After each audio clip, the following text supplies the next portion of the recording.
क्लेशनाशिनि कामिनि वैदिकरूपिणि वेदमये क्षीरसमुद्भव मङ्गलरूपिणि मन्त्रनिवासिनि मन्त्रनुते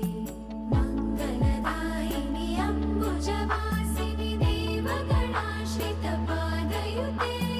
जय जय हे मधुसूदनकामिनि धान्यलक्ष्मि जय पालय माम्